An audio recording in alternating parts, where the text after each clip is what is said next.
കർത്താവിൻ്റെ മഹത്വമുള്ള നാമം വാഴ്ത്തപ്പെടുമാറാകട്ടെ. അനുഗ്രഹിക്കപ്പെട്ട ഈ നല്ല പ്രഭാതത്തിനായിട്ട് ഒരിക്കൽ കൂടെ ദൈവത്തെ സ്തുതിക്കുന്നു. ഒരു പ്രഭാതം കൂടെ കണ്ട് ദൈവനാമത്തെ സ്തുതിപ്പാൻ ദൈവം ഇടവരുത്തിയ കർത്താവിൻ്റെ മഹാകരുണയ്ക്കായിട്ട് ഈ പ്രഭാതത്തിൽ നന്ദി നിറഞ്ഞ ഹൃദയത്തോടെ ദൈവത്തെ സ്തുതിക്കുകയും വാഴ്ത്തുകയും ചെയ്യുകയാണ്. 70-ാമത്തെ സങ്കീർത്തനം അതിൻ്റെ 5-ാമത് വാക്യം. ഞാനോ എളിയവനും ദരിദ്രനും ആകുന്നു, ദൈവമേ എൻ്റെ അടുക്കൽ വേഗം വരണമേ.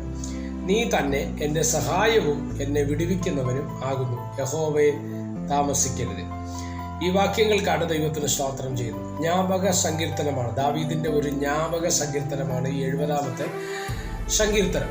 ഇവിടെ ദാവീദിൻ്റെ 70-ാമത്തെ സങ്കീർത്തനം നമ്മൾ വായിക്കുന്ന സമയത്ത് വേഗത്തിൽ എൻ്റെ അടുക്കൽ വന്ന് എന്നെ വിടുവിക്കണമേ എന്നുള്ള ഒരു പ്രാർത്ഥന ദൈവത്തോട് ദാവീദ് നടത്തുന്ന ഒരു ഭാഗമാണ് ഈ സങ്കീർത്തനത്തിൻ്റെ ഏറ്റവും പ്രധാന ചിന്തയെന്ന് പറയുന്നത്.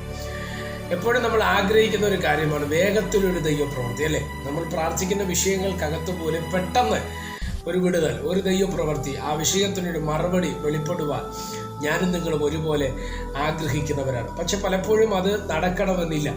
നമ്മുടെ എല്ലാ പ്രാർത്ഥനാ വിഷയങ്ങളും ദൈവം കേൾക്കുന്നു എങ്കിലും അതിൻ്റെ മറുപടി വെളിപ്പെട്ടു വരുന്നത് ദൈവത്തിൻ്റെ സമയത്താണെന്നും കൂടെ നമ്മൾ എന്ത് ചെയ്യണം, മനസ്സിലാക്കേണ്ടത് ആവശ്യമാണ്. നമ്മുടെ പ്രാർത്ഥനകൾക്ക് മറുപടി ഉണ്ട് ഇന്നല്ലെങ്കിൽ നാളെ, പക്ഷേ ആ മറുപടി ഓരോന്നിനും ഓരോ കാലഘട്ടം വേദപുസ്തകം നിശ്ചയിച്ചിട്ടുണ്ടെന്നുള്ളത് സത്യമാണ്. എന്നാൽ പ്രാർത്ഥനയ്ക്ക് ഉറപ്പായി മറുപടിയുണ്ട്. തിരുവചനം അങ്ങനെ തന്നെയാണ് പറയുന്നത്, എൻ്റെ അപ്പത്തെ വെള്ളത്തിന്മേൽ എറിയുക, അത് അധികം നാൾ കഴിയുന്നതിന് മുൻപ് നിന്റെ അടുക്കിലേക്ക് എന്ത് ചെയ്യും, മടങ്ങി വരും. ഉറപ്പായിട്ട് മടങ്ങി വരും. ഉറപ്പായിട്ട് നിന്റെ പ്രാർത്ഥനയ്ക്ക് എന്തുണ്ട്, മറുപടിയുണ്ട്. അതിനകത്ത് ഒരു സംശയവുമില്ല. പക്ഷേ അതിന് വെളിപ്പെട്ടു വരേണ്ട സമയം എന്തെന്നുള്ളത് നമ്മൾ എന്ത് ചെയ്യണം, മനസ്സിലാക്കണം.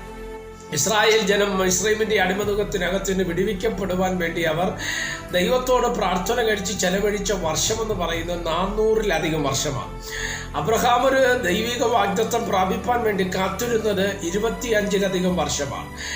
സ്തോത്രം. യാക്കോബ് യോസേഫിനെ കാണുവാൻ വേണ്ടി കാത്തിരുന്നത് 22 വർഷമാണ്. ഒരു ദൈവപ്രവർത്തിക്ക് ഒരു വിടുതലിനായിട്ട് ഇയ്യോബ് കാത്തിരുന്നത് 18-ലധികം വർഷമെന്ന് ദൈവശാസ്ത്രവും വേദപുസ്തക ചരിത്രവും നമ്മളെ പഠിപ്പിക്കുന്നു. ഇവിടെ എല്ലാം നമ്മൾ ശ്രദ്ധിച്ചാൽ പല കാത്തിരിപ്പുകൾ അതിൻ്റെ പുറകിലുണ്ട് എന്നുള്ളത് നമ്മൾ എന്ത് ചെയ്യണം, മനസ്സിലാക്കേണ്ടത് ആവശ്യമാണ്. സ്തോത്രം. എന്നാൽ ഇവിടെ നിങ്ങൾ ശ്രദ്ധിച്ചേ, ദാവീദ് പറയുന്ന കർത്താവെ വിടുവിപ്പാൻ സഹായിപ്പാൻ എൻ്റെ അടുക്കൽ വേഗം വരണമേ. Praise the Lord. അതിൻ്റെ 5-ാമത് വാക്യമാണ് ദാവീദ് പറയുന്നത്, ഞാനോ എളിയവനും ദരിദ്രനുമാകുന്നു, ദൈവമേ എൻ്റെ അടുക്കൽ വേഗം വരണമേ. Praise the Lord. നീ തന്നെ എൻ്റെ സഹായവും എന്നെ വിടുവിക്കുന്നവനും ആകുന്നു. അപ്പം അവിടെ ഒരു ഡിക്ലറേഷൻ, ഒരു പ്രഖ്യാപനം ദൈവത്തോടുള്ള ബന്ധത്തിൽ ആര് നടത്തുകയാണ്, ദാവീദ് പറയുകയാണ്, എനിക്ക് സഹായം നീ മാത്രമേ ഉള്ളൂ. നീ തന്നെ എൻ്റെ സഹായം എന്ന് പറയുമ്പോൾ നീ അല്ലാതൊരു സഹായം എനിക്കില്ല, നീ അല്ലാതെ എന്നെ വിടുവിപ്പാൻ വേറെ ആരുമില്ല. എന്നെ കേൾക്കുന്ന പ്രിയ സ്നേഹിത, പ്രിയപ്പെട്ടവരെ,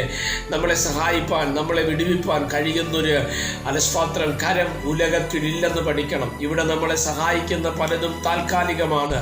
അലസ്തോത്രം. ഒന്നീ അവർ നമ്മളെ വിട്ടു മാറുമില്ലെങ്കിൽ അവരിൽ നിന്ന് നമ്മൾ മാറും. ഇതാണ് മാനുഷികമായി നമ്മുടെ മുൻപിൽ നടക്കുക. നമുക്ക് ഏറ്റവും പ്രിയപ്പെട്ടതെന്ന് കരുതുന്ന, ഇല്ലെങ്കിൽ നമുക്ക് ഏറ്റവും വേണ്ടപ്പെട്ടതെന്ന് കരുതുന്ന, ഇല്ലെങ്കിൽ നമുക്ക് ഏറ്റവും വിലയുള്ളതെന്ന് കരുതുന്ന പലതും നമ്മുടെ മുൻപിൽ ശാശ്വതമല്ലെന്ന് പഠിച്ചിട്ട് അത് മനസ്സിലാക്കിയിട്ട് ദൈവത്തിൻ്റെ മുൻപാകെ നമ്മുടെ കണ്ണുകളെ ഉയർത്തി, അല്ല കർത്താവേ നീയാണ് എൻ്റെ സഹായം, നീയാണ് എന്നെ വിടുവിക്കുന്നവൻ, നീയാണ് എൻ്റെ രക്ഷ, അല്ല സ്തോത്രം, നീ അല്ലാതൊരു ദൈവം എനിക്കില്ല.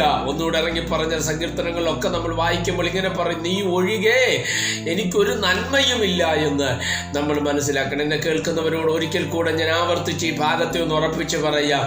അല്ല തിരുവചനം ഇങ്ങനെ പറയുന്നു, മനുഷ്യൻ്റെ സഹായം വ്യർത്ഥമാണ്. സ്തോത്രം. ഹല്ലേലൂയ. മനുഷ്യരിലേക്കാണ് നിന്റെ കണ്ണെങ്കിൽ, മനുഷ്യരിലേക്കാണ് നിന്റെ ചിന്തയെങ്കിൽ, മനുഷ്യരിലേക്കാണ് നിന്റെ നോട്ടമെങ്കിൽ നീ പരാജയപ്പെട്ടു പോകും. നീ സ്തോത്രം ഒരിക്കലും ജീവിതത്തിൽ ഉയർച്ച പ്രാപിപ്പാൻ തക്കവണ്ണം കഴിയത്തില്ല. എന്നാൽ ദൈവത്തെ മുൻനിർത്തിക്കൊണ്ട് ദാവീദിന് വേണമെങ്കിൽ പറയാൻ പലതുണ്ടല്ലേ. ഒന്ന് ശൗലിൻ്റെ മരുമകൻ, ശൗലിൻ്റെ മകളുടെ ഭർത്താവാണ്. സ്തോത്രം. ഹല്ലേലൂയ. ശൗലിനെ ചുറ്റിപ്പറ്റി ഇല്ലെങ്കിൽ അമ്മായിയപ്പനോട് ചേർന്നൊക്കെ നിന്ന് കഴിഞ്ഞാൽ ഒരു പക്ഷെ പദവിയോ നന്മകളോ സമ്പത്തോ ഒക്കെ കിട്ടുമായിരിക്കും. പക്ഷെ ദാവീദ് ദാവീദ് പറഞ്ഞു, വേണ്ട വേണ്ട വേണ്ട, പിന്മാറ്റക്കാരനായ അഭിഷേകം നഷ്ടപ്പെട്ട ശൗലിന്റെ കൂട്ടിനിക്ക് വേണ്ട, പകരം ദൈവമേ നീ എന്നെ അഭിഷേകം ചെയ്തല്ലോ, നിന്റെ സഹായം എനിക്ക് മതി എന്ന് പറഞ്ഞ് സ്തോത്രം ദാവീദ് ദൈവത്തിൽ ആശ്രയിപ്പാൻ തക്കവണ്ണം ഇവിടെ. അതാണ് ഇവിടെ ദാവീദ് പറയുന്നത്, നീ തന്നെ എൻ്റെ സഹായം, എൻ്റെ വിടുതൽ. ഇന്ന് പ്രഭാതത്തിൽ പറയാൻ കഴിയട്ടെ, ആരൊക്കെ ഉണ്ടെങ്കിലും, ഭർത്താവോ ഭാര്യയോ മക്കളോ സുഹൃത്തുക്കളോ സ്തോത്രം ചുറ്റുപാടുള്ളവരോ അയൽവാസികളോ അപ്പനോ ആരൊക്കെ ഉണ്ടായിരുന്നാലും നമ്മൾ പറയണ, കർത്താവേ നീയാണ് എൻ്റെ സഹായം, നീയാണ് എൻ്റെ സ്തോത്രം വിടുവിക്കുന്നവൻ, നീ ഒഴികെ എനിക്കൊരു നന്മയുമില്ലെന്ന് പറയാൻ തുടങ്ങിയേ നിങ്ങളുടെ ജീവിതത്തെ ദൈവം മാനിപ്പാൻ തക്കവണ്ണം ഇടവരും. സ്വർഗം അതിനായിട്ട് നമ്മളെ സഹായിക്കട്ടെ. പ്രാർത്ഥിക്കാം, ദൈവത്തിൽ ആശ്രയിക്കുക, പ്രാർത്ഥിക്കാം. പരിശുദ്ധനായ ദൈവമേ, സ്വർഗീയ പിതാവേ, സന്ദേശത്തിനായിട്ട് നന്ദിയോടെ കർത്താവിന് സ്തോത്രം ചെയ്യുന്ന ഈ സന്ദേശം കേൾക്കുന്ന എല്ലാ പ്രിയപ്പെട്ടവരെ തൃക്കരങ്ങൾ തരികയാണ്. അവിടുത്തെ ചിറകടിയിൽ മറയ്ക്കണമേ. കരുണ തോന്നി അവിടെ ഞങ്ങളെ വിടുവിക്കേണ്ടതിനായി, രക്ഷിക്കേണ്ടതിനായി, പരിപാലിക്കേണ്ടതിനായി, ഉദ്ധരിക്കേണ്ടതിനായിട്ട് ഞങ്ങൾ പ്രാർത്ഥിക്കുന്നു. ദൈവത്തിൻ്റെ മഹത്വവും കരുണയും കൃപയും കണ്ട് സന്തോഷിപ്പാൻ ദൈവം ഇടവരുത്തും. എല്ലാ മഹത്വവും കർത്താവൻ യേശു കർത്താവിൻ്റെ നാമത്തിൽ തന്നെ. ആമേൻ. എല്ലാവരെയും ദൈവം അനുഗ്രഹിക്കട്ടെ. God bless you.